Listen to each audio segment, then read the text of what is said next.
Acompáñeme porque ya está con nosotros nuestros invitados. Una mesa de lujo hoy para analizar la realidad del resultado electoral. Está Agustín Rossi con nosotros, diputado. Muchísimas gracias por estar con nosotros. Muchas gracias por la invitación. El señor Carlos Heller también. Y está Leandro Santoro, perdón. Bueno, a ver, es una noche, yo digo, importante porque tenemos un resultado electoral y a partir de ahora se dibuja un mapa político, pero también hacia, digo, una parte importante de la sociedad hay que empezar a presentar algún tipo de planificación, propuestas, respuestas, es lo que está buscando en este momento parte del electorado que en el día de ayer se manifestó. Agustín Rossi. Sí, a mí me parece que lo primero que hay que hacer es significar el resultado electoral de ayer, ¿no? Y para significarlo hay que compararlo fundamentalmente con el 2015. Y en el 2015 el presidente Macri ganó las elecciones necesitando ir a una segunda vuelta. En la primera vuelta había perdido por 4 puntos o 3 puntos, 37-34, y ganó en segunda vuelta solamente por 3 puntos, ¿no? En esta oportunidad nuestro candidato Alberto Fernández, y compartiendo la fórmula con Cristina, obtiene el 48% en la primera vuelta, saca una diferencia de 8 puntos, y es un resultado muy contundente, ¿no?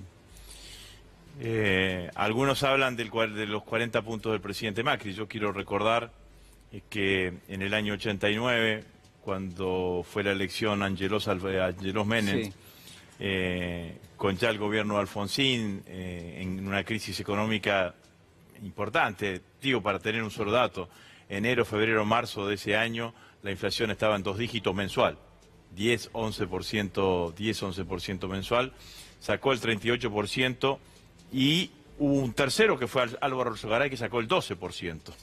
Entonces, el resultado electoral que obtenemos nosotros es un resultado electoral más que claro y más que contundente, que hay que realzarlo desde todo punto de vista. ¿Qué va a pasar con el Congreso, teniendo en cuenta que el Congreso de la Argentina hoy tiene una situación no de bicoalicionismo, digamos, ¿no? Porque son 2 coaliciones importantes las que acumulan el 90% sí, de los votantes en las elecciones del domingo pasado, del día de ayer.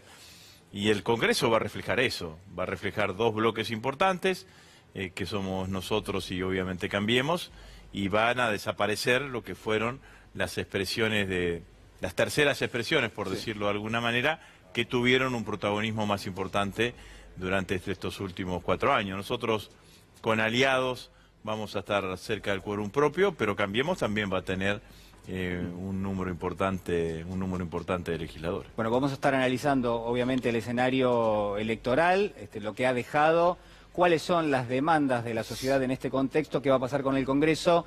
Vamos a hacer un resumen de lo que fueron las últimas horas después de las elecciones, el día después, de esta manera. Quiero felicitar al presidente electo Alberto Fernández, acabo de hablar con él por la gran elección que han hecho. Lo invité mañana a desayunar a la Rosada porque tiene que empezar un periodo de transición. Lo que le vamos a pedir a la actual gobernadora es que se ocupe en este tiempo de transición de intentar resolver varios de los problemas nuevos que se han creado. Lo hablábamos con los intendentes, hay una deficiencia enorme en el terreno de la infraestructura escolar, se ha dejado caer muchísimo la infraestructura escolar. Había una competencia electoral y había un diálogo fluido, pero en el marco de la informalidad.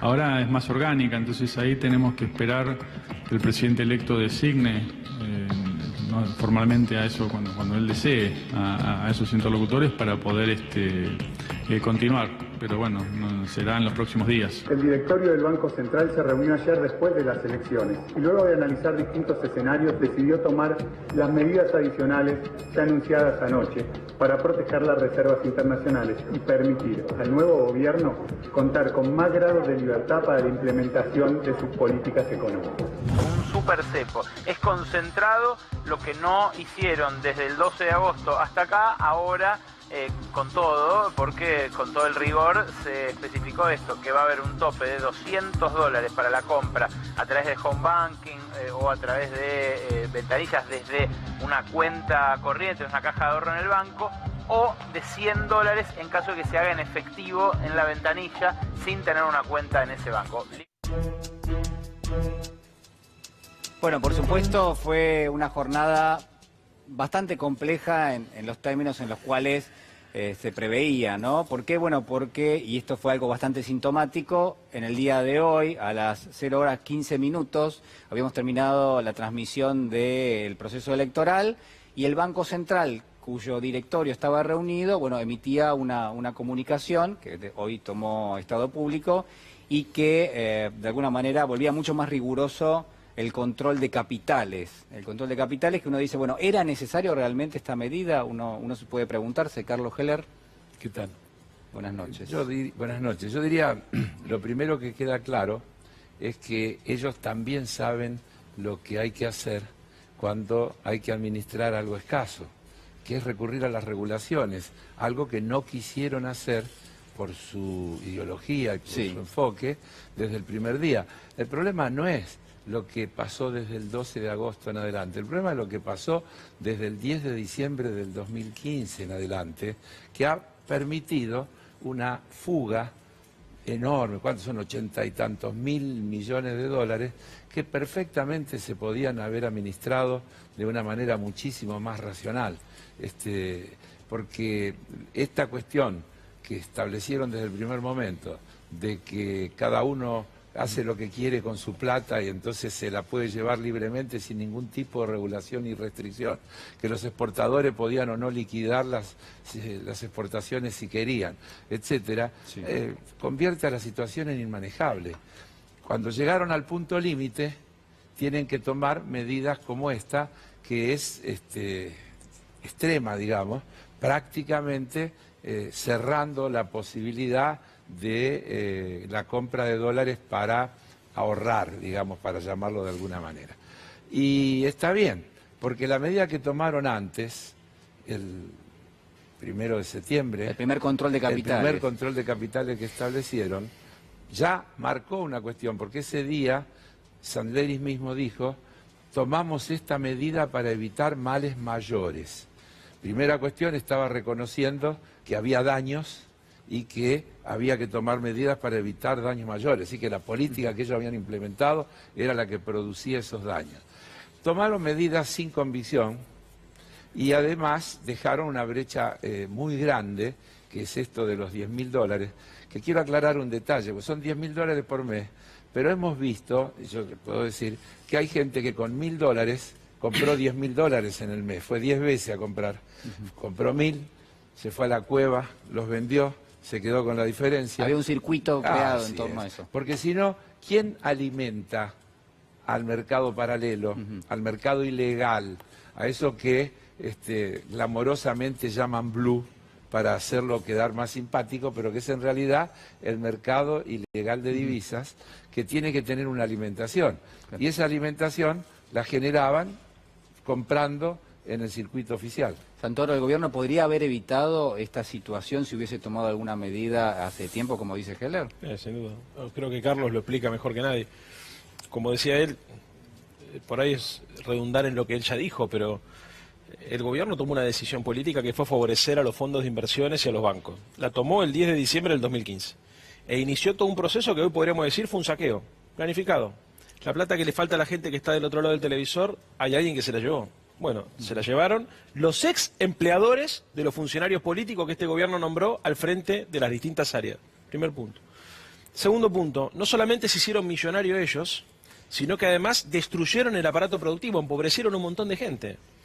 Hay gente que la mataron, la sacaron del sistema, pero hay gente muy poderosa en la Argentina que perdió mucho dinero. Digo, Arcor tuvo solamente en toda su historia 3 balances negativos, 2001, 2017 y 2018. Bueno, eso explica la derrota política electoral de Macri. El tema es qué tenemos que hacer de acá para adelante, porque la gente me parece que ya está cansada de la sobrediagnosticación, digamos, ¿no? de los temas. Acá lo que hay que poner es la economía al servicio de un proyecto de país, no el país al servicio de un modelo económico. Digamos, hay que invertir los roles. La política tiene que volver a conducir la economía y me parece que es clave que la visión del país que nosotros tengamos que desarrollar hacia adelante tenga consenso social. Por eso se necesita un pacto social que, además de acordar precios y salarios, determine un régimen social de acumulación económica, cómo vamos a acumular y cómo vamos a distribuir ese excedente. Esa es la clave de la gobernabilidad para evitar caer en una situación similar a la que están pasando lamentablemente nuestros hermanos chilenos. Rosy, ¿se puede hacer eso? Es decir, ¿se puede llevar a cabo eso con las demandas que existen y que yo recién marcaba en el comienzo del programa, con el hambre que existe en la Argentina, con la erosión de los salarios, sobre todo de amplios sectores de la población? Pero no son cosas incompatibles, sino que por el contrario. Lo que nosotros necesitamos es recomponer los ingresos de los argentinos, pero recomponer los ingresos de los argentinos necesitamos ese pacto social para que esa recomposición de los ingresos no sea solamente ficticia o nominal. Entonces, hay que hacer un acuerdo en la coyuntura de precios y salarios para darle un horizonte de estabilidad a la economía, pero nosotros necesitamos reactivar la economía argentina, y reactivar una economía que el 75% de su PBI se explica por el mercado interno, necesita consumo. Para necesitar consumo hay que recomponer los ingresos de los argentinos, y bueno, me parece que este va a ser el desafío claramente. Lo que no podemos hacer es recomponer los ingresos de los argentinos para que esos ingresos de los argentinos generen mayor espiral inflacionaria, que yo creo que en realidad no van a generar absolutamente nada de eso, porque si estamos pensando en lo que dijo nuestro candidato a presidente, Alberto Fernández, que había que recomponer los ingresos de los jubilados, por ejemplo, 20% antes de la devaluación pospaso, la realidad es que cuando uno toma los ingresos de la seguridad social, son ingresos que se distribuyen en muchas manos. Digamos, son jubilaciones, pensiones, asignaciones familiares, asignación universal por hijo, son ingresos que se distribuyen en muchas manos, entonces hay menos posibilidad de que esos ingresos sean consumidos por aumento de precios, sino que en realidad tengan el impacto que todos buscamos, que se generen mayor demanda, mayor producción y mayor oferta y mayor oferta de bienes y servicios. Ahora, en ese marco hay que tener un pacto para que esto suceda de esta manera, porque nosotros necesitamos el esfuerzo que vamos a hacer, no puede, para decirlo claramente, si nosotros recomponemos ingresos a los argentinos, lo que recompongamos de ingresos, lo que ganen, los que justamente se les reconozca a todos los argentinos, no pueden perderse en la góndola. Esto es así. Entonces, para eso necesitamos un pacto y un horizonte de un pacto económico, social en la Argentina, que tiene que ver con la coyuntura, pero que después hay que mirarlo en términos estratégicos. Y en términos estratégicos es definir, bueno, cuáles son los sectores de la economía que van a traccionar de la economía, cuáles son los vectores que van a traccionar. Bueno, la industria petrolera va a ser uno de los vectores. ¿Cuál más? La industria ferroviaria, no sé, hay que definir una política que traccione claramente y que sepamos cuánto vamos a crecer en los próximos años. Y otra de las cosas que hay que hacer es que bajar el peso de la finanza.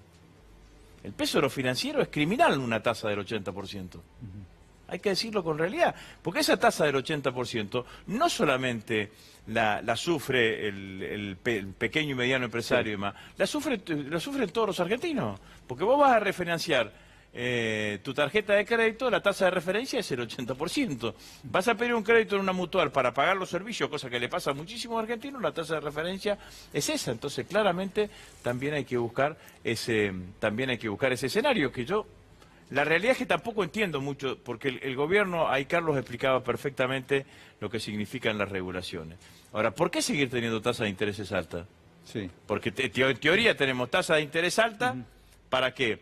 Para que lo que está en LELIQ no se vaya a dólares. Ahora no se pueden ir a dólares. Carlos. Sí, está bien, y continuando con lo que dice Agustín.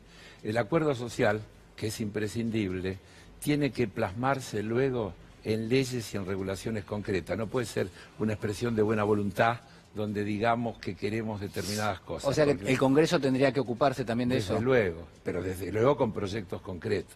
Porque si no se expresan esas regulaciones, cuando uno dice recomponer el salario de la gente o el valor de las jubilaciones, hay que medirlo en litros de leche, kilo de pan, kilo de carne, porque no en pesos. Entonces, si vos no estableces una relación que con esos ingresos podés comprar más cosas, no salimos nunca de esta cuestión.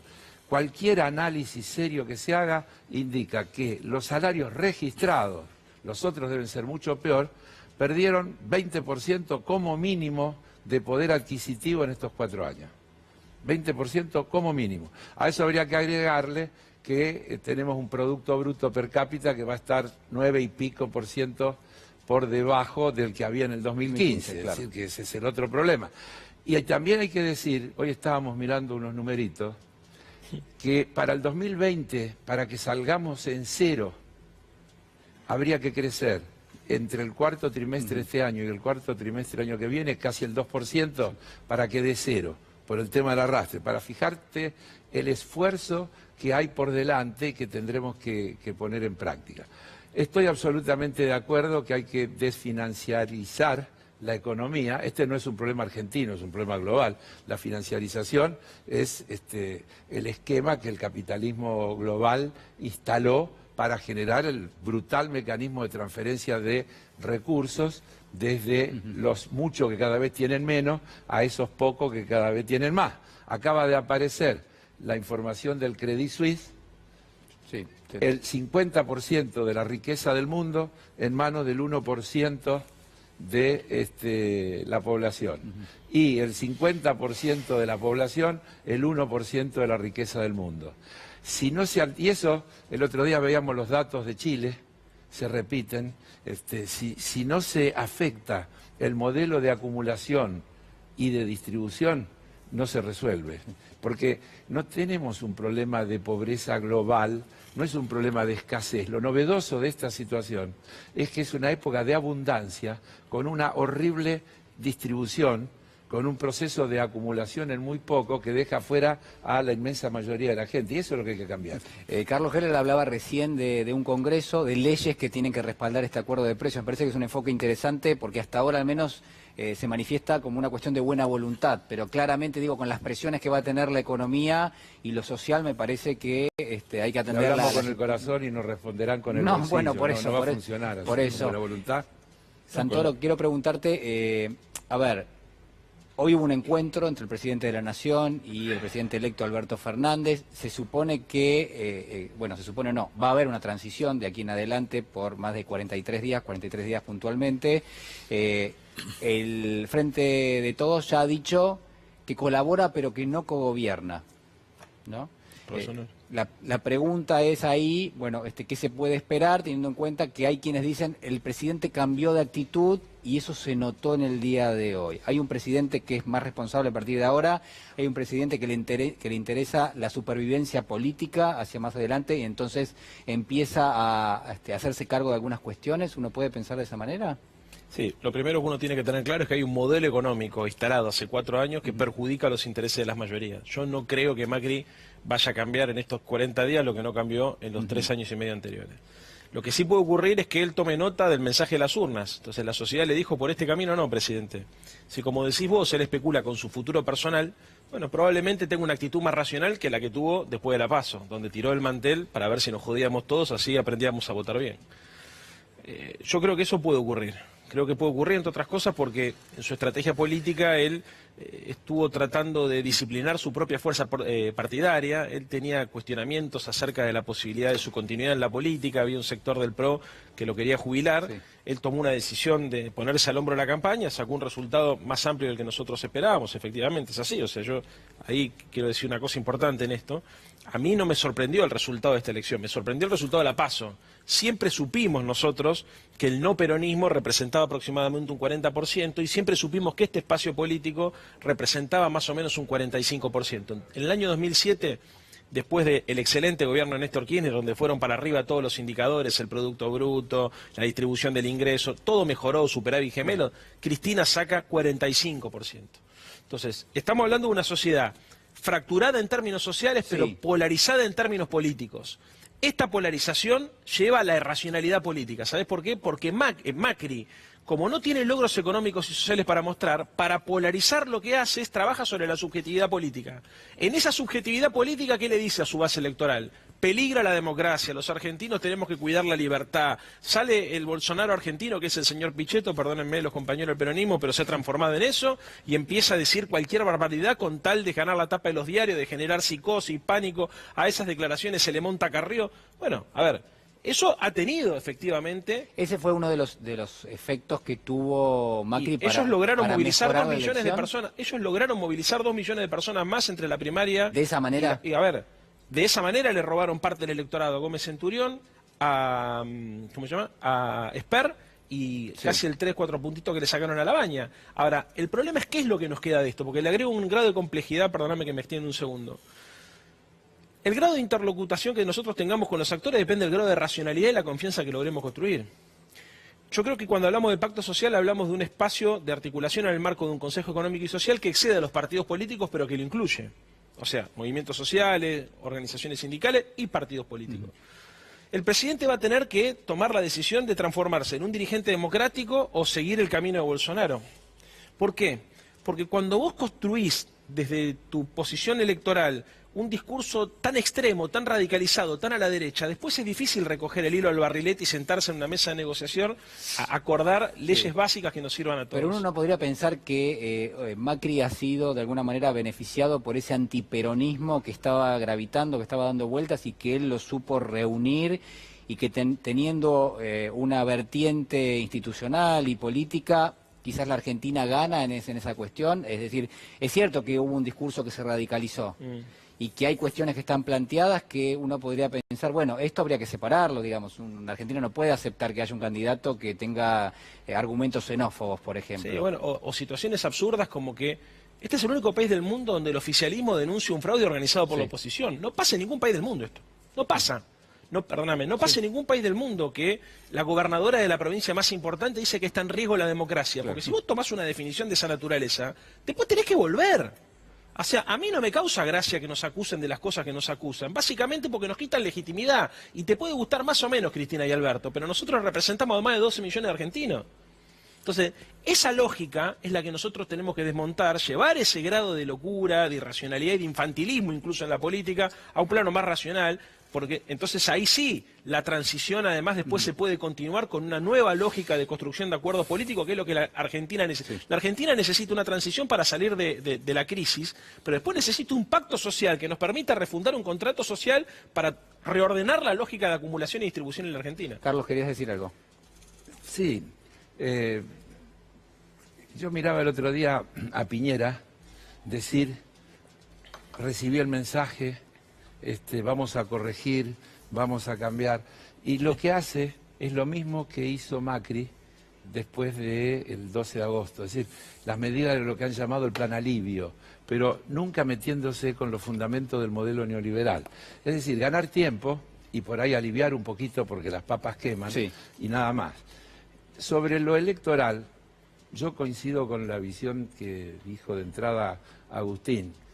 Yo creo que hay una sobrevaloración de ese 40%, que para mí tiene un efecto segunda vuelta y voto útil. Claro. Vos lo dijiste también. Sí, sí. Es decir, le sacó un poco de votos a Labaña, le sacó un poco de votos a Esper, le sacó un poco de votos a Centurión y fue un poco más de gente a votar. Pero en definitiva, es en la primera vuelta, y en la primera vuelta 8 puntos de diferencia como conquistó el Frente de Todos, es una diferencia que no creo que tenga muchos precedentes, 48 y pico, 48 y medio, que cuando lleguemos creo que va a estar más cerca del 50, porque todavía queda ahí un poquito. Vos viste, ayer yo miraba el escrutinio, claro, y fue como creciendo, ¿no? lo que va viniendo es donde más votos saca el Frente de Todos, iba creciendo uno y bajando un poquito el otro. Yo diría, francamente, yo me conformaría con que el gobierno no empeore las cosas de acá al 10 de diciembre y que facilite una transición ordenada, entregándole a quienes van a representar a la voluntad popular para los próximos 4 años, lo más pronto posible, la mayor información que permita que los equipos de gobierno que se designen lleguen al 10 de diciembre con las cosas elaboradas para empezar a actuar ese mismo día y no que haya que empezar a tomar conocimiento en ese momento de cuál es la situación verdadera. Entonces, ojalá, y este gesto de ayer de reconocer sin chicana rápidamente que el resultado, felicitar al ganador y llamar y hoy de mañana tener ese diálogo, que es una actitud diferente, bienvenida, hay que reconocerla y valorarla. Ojalá y eso se ratifique en los hechos y tengamos una posibilidad de que se genere, insisto, una transición rápida, ordenada, que facilite a quienes tendrán las responsabilidades a partir del 10 de diciembre para poder actuar, porque hay urgencia. Y termino con una idea para marcar las diferencias. El plan Argentina sin hambre no es un plan asistencialista, es un plan de reactivación de la economía, es un paquete de medidas que incluyen incentivo a la actividad de las pymes, generaciones de empleo, agricultura familiar, desarrollo de mercado de cercanía. Es decir que cuando uno mira esa sola cosa que está reducida en un título, son 30 y tantos proyectos diferentes que tienen que ver con poner en marcha el aparato productivo. Es decir, no es un plan asistencialista, sino un plan de reactivación con redistribución. Ayer en los discursos de agradecimiento, uno de esos discursos los dio Cristina Fernández de Kirchner, actual vicepresidenta electa, expresidenta de la Nación, y entre las recomendaciones, entre los mensajes más fuertes, uno fue hacia adentro del Frente de Todos diciendo, bueno, atención con la unidad, ¿no? Preservar la unidad. ¿Se puede hacer un traspaso de este mensaje a lo que puede pasar en el Congreso? ¿Va a ser difícil aunar las distintas fuerzas? Lo que pasa en el Congreso no es independiente de lo que pasa en la política, digamos, ¿no? Esto es así. Me quiero detener en lo que charlábamos en el bloque anterior recién. Me parece que una cosa no quita la otra. Estuvo bien que el presidente Macri haya reconocido ayer el triunfo de Alberto, que lo haya felicitado, y estuvo buena esta primera reunión, digamos, ¿no? Estuvo bien. Parece que son dos señales halagüeñas para estos 43 días que faltan, que sean lo más ordenado y lo más responsable posible, y que nosotros lleguemos al 10 de diciembre no en una situación de tierra arrasada, que quede algo en pie como para empezar a reconstruir. En segundo lugar, el resultado electoral. Lo que dice Leandro es exactamente así. Yo le agregaría dos cosas. Hay un componente social también. Y un componente geográfico en la elección. Nosotros, en mi provincia, en la provincia de Santa Fe, terminamos ganando el caudal de votos. Terminamos perdiendo la elección por un punto, ¿no? O por menos de un punto, pero el voto del Frente de Todos se justifica fundamentalmente por una diferencia de casi 10 puntos que sacamos en Rosario y en los lugares más cercanos, Villa Constitución y San Lorenzo, y perdemos en el interior de la provincia de Santa Fe, en donde tiene mayor peso el sector agropecuario. Entonces, ahí también hay una mirada que hay que tenerla con claridad, porque viene sucediendo eso desde la 125 en adelante. Yo recién le mostraba a Leandro, antes de entrar acá, el mapa, ¿no? El mapa en Santa Fe es que de esta elección es igual que el mapa del balotaje en el 2015. Claro. En los mismos lugares donde ganamos en el 2015 en el balotaje, ganamos ahora en esta elección. Entonces también allí hay un voto que nosotros mismos tenemos que reflexionar. Y lo otro que tenemos que reflexionar, y esto lo digo por experiencia propia, nosotros en el 2017 en Santa Fe, en la elección parlamentaria, ganamos las PASO por un punto. Y después perdimos por 12 puntos las elecciones generales. El nuevo votante, el votante que no va a votar a las PASO y que después va a votar a las elecciones generales, que uno podría presumir que es un votante de mayor lejanía de la política, más escéptico de la política, se siente más representado o más interpretado por otros discursos que no por el discurso nuestro. Y esto también nosotros tenemos que analizarlo claramente, porque nosotros mejoramos por muy poco en volumen de votantes la cantidad de votos que sacamos en las PASO. Y Macri aumentó muchísimo, se explica una parte por una polarización por una polarización anticipada, y otra parte es porque la mayoría de los nuevos votantes fueron a votar a Mauricio Macri. Entonces allí también me parece que nosotros como espacio político tenemos que hacer una reflexión pensando claramente en el futuro. Yo creo, termino con esto, que estuvo bien lo que hizo el presidente Macri, pero no dejo de leer otros discursos políticos. Y lo que veo es que esta fuerza política que va a pasar en la oposición con el 40% de Macri en las elecciones, ganando la Ciudad Autónoma de Buenos Aires, gobernando Mendoza, Jujuy, Corrientes, teniendo bloques de senadores y bloques de diputados fuertes, va a ser una oposición fuerte.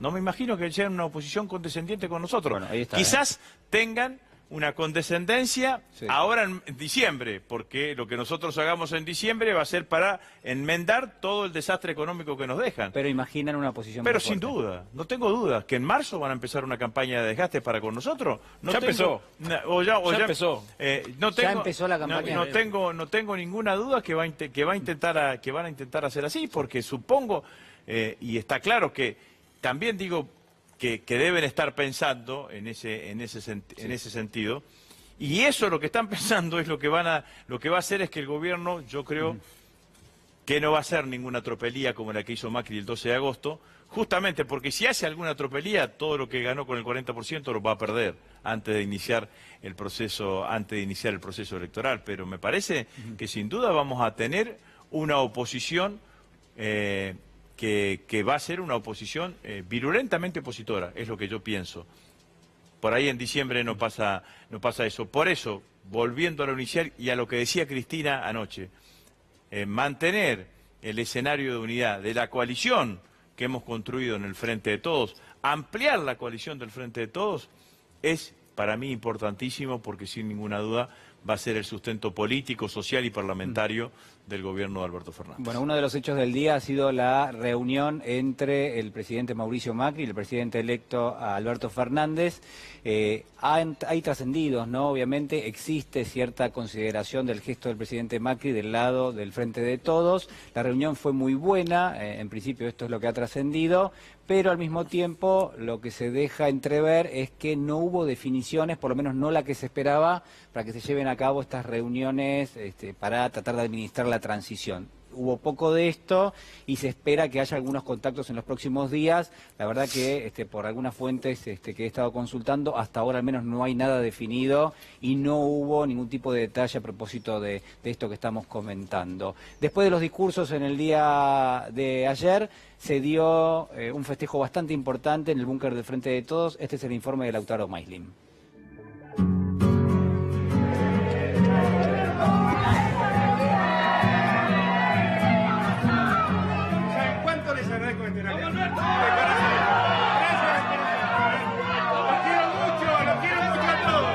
Alberto, llovió, salió el sol, ¿es un día peronista?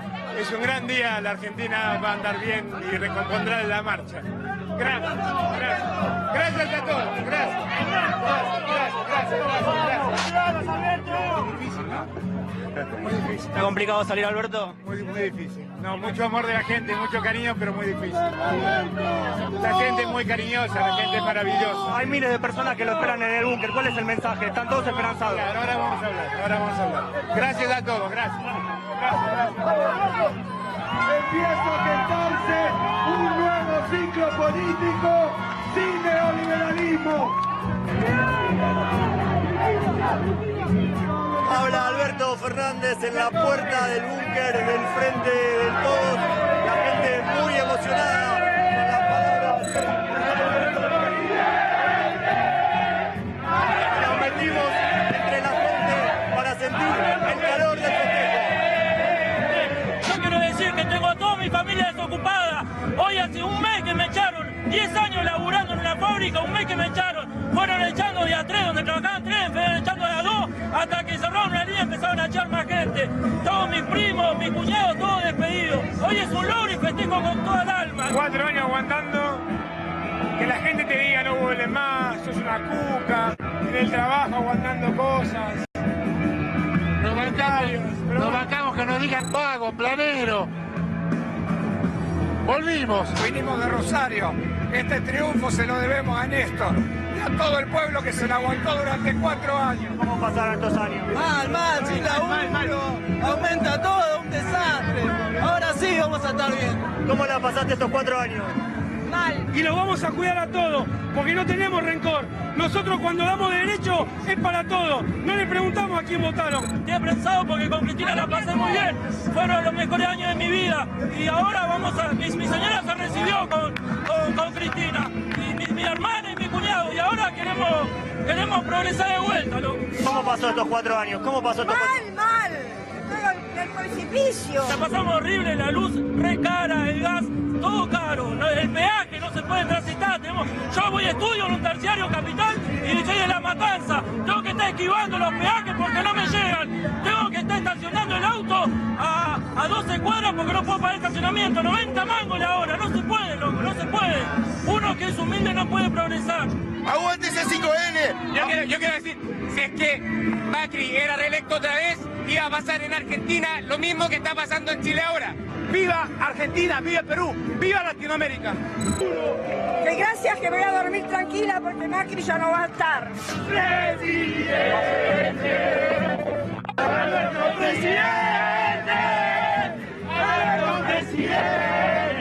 Yo soy jubilada con la mínima. Yo le quiero dedicar esto a Majul y a Leuco Grande y Leucocito. Nada más. Fueron el único canal que durante estos últimos 4 años de desgracia en la Argentina nos dijeron la verdad, fueron democráticos, nunca los vimos con una actitud lastimosa a lo que fue la grieta que tenemos los argentinos. Gracias, compañero, por estar siempre, gracias por la lucha. Gracias por siempre estar y jugarse, sea como sea, dando la verdad. Siempre estando con nosotros. Y a ustedes, loco, a C5N, a Sobredosis de TV, que son los únicos que te cantan la pota, loco. ¡Aguante C5N!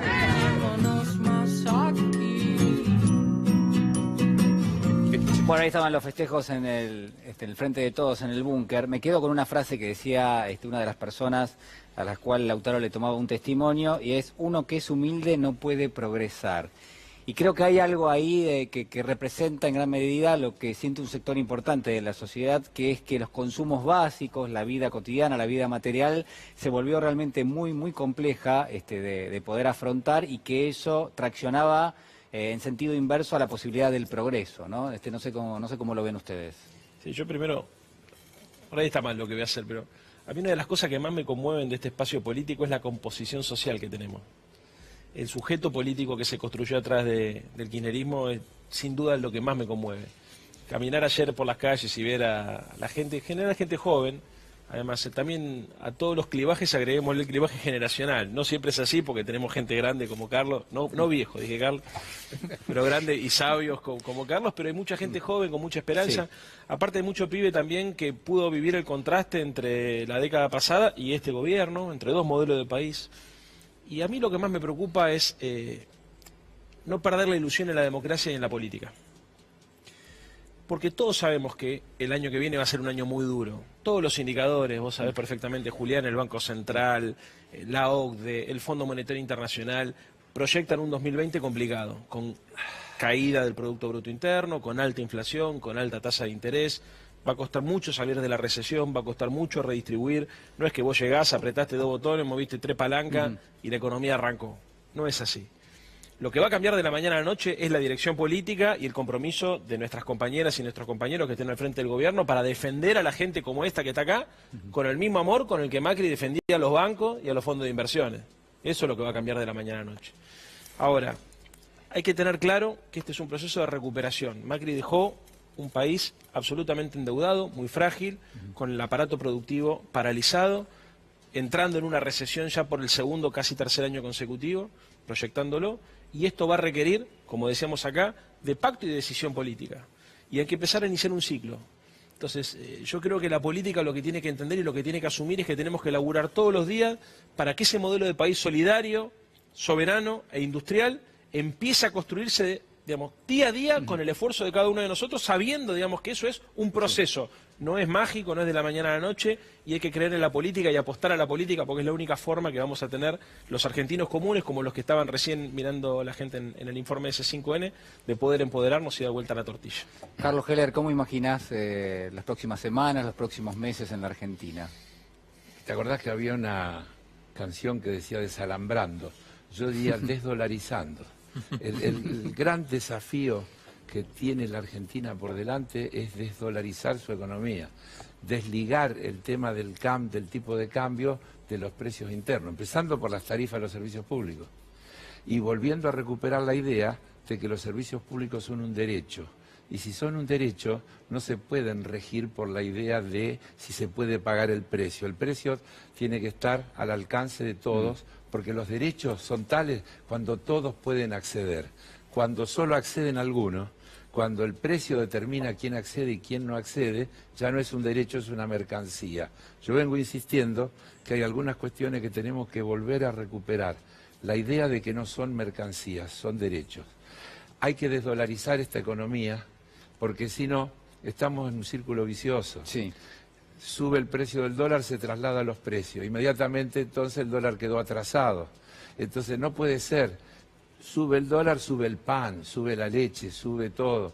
La Argentina tiene que desdolarizar. La Argentina tiene que proteger la producción local de aquellas importaciones que vienen a competir con cosas que acá se hacen. Tenemos la industria láctea en crisis e importamos queso. Es decir, hay cosas de sentido común que... El dumping. Claro, hay cosas de sentido común. Y bueno, y hay que frenar todo lo que es fuga, hay que desfinanciarizar la economía, en primer lugar cerrando la canilla de lo que se va para afuera.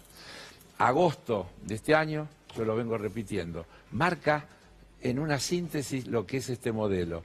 Récord de fuga, 6.000 millones de dólares en un mes, emergencia alimentaria. Los 6.000 millones de dólares que se fugaron es riqueza que se llevaron. Antes la ganaron y la ganaron a costa de otros que la perdieron. Entonces hay que cambiar esa ecuación. Si no se cambia esa ecuación, el tema no se resuelve. Hay que pensar en impuestos extraordinarios a las grandes riquezas, en un impuesto extraordinario a los bancos que han ganado muchísima plata y que tienen que devolver una parte a través de un tributo concreto. Todas esas cosas tienen que formar parte de un paquete y hay que entender que nunca hay que analizar una variable o una medida, sino que lo que tenemos que analizar es un paquete de medidas que cierren entre sí y que signifiquen un programa de gobierno. Agustín Rossi, ¿qué nos espera para las próximas semanas y también los próximos meses en la Argentina? Bueno, nosotros decíamos, como decíamos recién, que la transición sea lo más ordenada posible, sí, que las variables macroeconómicas se estabilicen en algún lugar razonable y que el costo social que tiene toda esta política económica se atenúe lo máximo posible. Sabemos, como decía Leandro recién y Carlos, que vamos a encontrar una situación difícil, pero también sabemos que tenemos que empezar a recomponer la economía. Y que para recomponer la economía hay una única cosa que sabemos que no se tiene que hacer, que es seguir ajustando. Porque el ajuste lo que genera es una mayor profundización de los problemas económicos que existen en la Argentina. Entonces hay que iniciar un sendero de crecimiento económico. Como dice Alberto, hay que encender la economía. Obviamente que encender la economía significa mercado interno, significa mayor volumen de exportaciones.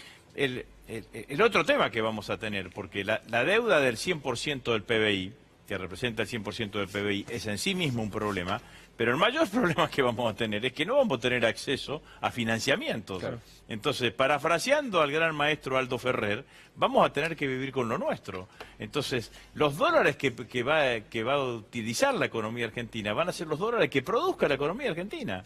Entonces hay que aumentar el volumen exportable, el volumen de exportaciones de la Argentina, si hay que hacer una administración cuidadosa y responsable de ese insumo de la economía argentina, que es el dólar. Entonces, y ahí también va a haber que actuar razonablemente, pero ciertamente que vamos a tener que actuar en varios frentes como para que eso se genere. Para decirlo de otra manera, si uno hace una división no tan maniquea, pero también puede ser maniquea, entre dos sectores de la economía, los que generan divisa y los que generan trabajo, hay que tener políticas específicas para aquellos que generen divisa. Es decir, hay que facilitarle las exportaciones a todos aquellos que pueden exportar. Y a los que generan puestos de trabajo hay que crearle mercado, porque la única manera de que esos puestos de trabajo aparezcan, es con mercado. Entonces estas son las dos cosas, las dos políticas básicas que nosotros tenemos que tomar y llevar adelante, sin dejar de desconocer que en el medio hay un proceso que es la renegociación de la deuda, que todos estamos de acuerdo que hay que renegociar. Diputado Rossi, muchísimas gracias. Muchas gracias a ustedes. Leandro Santoro, también muchísimas gracias. Señor Carlos Heller, muy amable. Nosotros hacemos una pequeña pausa, si les parece, y ya regresamos.